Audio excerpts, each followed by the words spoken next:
क्या आप जानते हैं कि भारत के इतिहास में एक ऐसा सुल्तान हुआ जिसने अपने शासन को इतना मजबूत बना लिया कि कोई भी उसके खिलाफ आवाज नहीं उठा पाया। उसका नाम था अलाउद्दीन खिलजी, जो 1296 ईस्वी में दिल्ली का सुल्तान बना।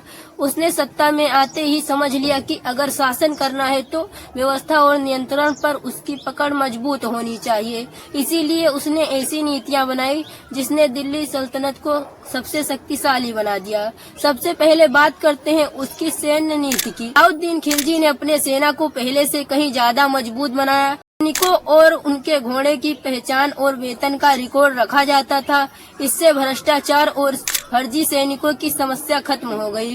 सैनिकों को समय पर तनख्वाह मिलता और अनुशासन का सख्त पालन होता। यही कारण था कि उनकी सेना मंगोलों जैसे दुश्मनों से कई बार टकराई और जीत हासिल की। अब बात करते हैं उसके प्रसिद्ध नीति की, बाजार की नीति।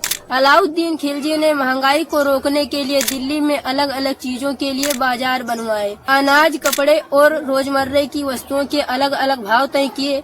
कोई भी व्यापारी मनचाहा दाम नहीं ले सकता था। अगर कोई धोखाधड़ी करता तो उसे सजा मिलती थी। अधिकारियों को रोज जांच का आदेश था। नतीजा यह हुआ कि गरीबों को सस्ता सामान मिलने लगा। मंगोलों ने भारत पर कई बार आक्रमण किया, लेकिन अलाउद्दीन खिलजी की मजबूत नीति और संगठन के आगे हर बार हार गई। हालांकि उसकी कठोर नीतियों के कारण जनता में भी डर फैल गया, लेकिन अगर अलाउद्दीन खिलजी न होता तो शायद दिल्ली सल्तनत इतने समय तक टिक न पाती।